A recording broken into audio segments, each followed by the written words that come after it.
So just a day or two before the trial began, Don Frye called me, and the sheriff had told me to oversee the use of that airplane, and our chief pilot said, Leigh, make sure that the pilot, I can't think of his name right now, and our airplane are reserved. Don't let it get used for anything else, bringing fugitives in and so forth. Keep it available for this trial. So Don Frye called me and said, hey, Chief, we're getting ready to have a meeting in Mr. Eakin's office to finalize the sequence in which witnesses will be flown up. Do you want to be there? You probably need to be there. And I said, yes, Don, you're right. I probably do need to be there. So I went over to Bob Egan's office for what was supposed to be just a meeting with Don Frye and Mr. Egan and any other assistants he had to review witness A, witness B, witness C, what day, and so forth. I got there and we went into a little anteroom about half the size of this living room, and all the crime scene photos and drawing and so forth were set up on easels, and there was a table full of depositions there. And Mr. Egan and Don Frye are going over that as I'm standing off to the side, just kind of listening. And about just as we got started, there was a knock on the door, and Mr. Egan opened it. It was Judge Paul.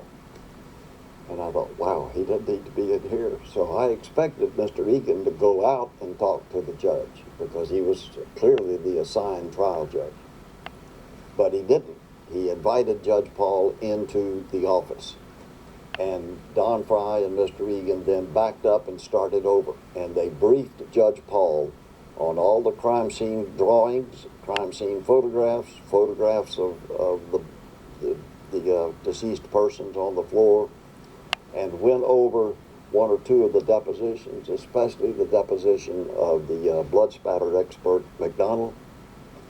And that lasted maybe 15 or 20 minutes. At the conclusion of that meeting, Judge Paul, and it's indelibly ingrained in my brain, Judge Paul said, okay, Bob, if you can get me at least one conviction, I will fry the son of a bitch. At that, Mr. Egan escorted Judge Paul out of the office. Some assistant started gathering up the evidence. Don Frye and I left, got on the elevator and started down. It was in the Pan American Bank building, which is where the state attorney's office was located at that time. On the way down, I said, Don, how often do these little pre-trial meetings occur? And he said, well, not very often, Chief. You're not going to ripple the water, are you? Because that's indelibly imprinted in my brain also. Not very often. As though, yeah, occasionally we do this. You're not going to ripple the water. And I said, I don't know, Don, exactly what I'm going to do, but I can tell you this. What we just did was just as illegal as armed robbery. We just tried him, convicted him, and sentenced him. And the rest of it is going to be just for show. So I don't know what I'm going to do, Don, but I assure you I'm going to do something. He didn't say another word. Went on down, separated. I went back to the department, went into my office for about 5 minutes because the sheriff had somebody with him. And as soon as I heard his office and mine connected by an interior door, as soon as I heard them leaving his office, I opened the door and said, Sheriff, need you right now. Briefed him on the whole little scenario. And he leaned back, looked at the ceiling, and then leaned forward, and he said, well, Leigh, what do you think? Is he guilty? I said, I don't know, Sheriff. I just have a personal opinion. And that's not worth a bucket with a hole in the bottom. That's not the subject here. The subject is, we just tried him and convicted him and sentenced him. And he said, he leaned forward. And in the 10 years that I had worked with Mel Coleman, he had never given me an order make some suggestions, make some recommendations, but he didn't give me orders. He didn't need to.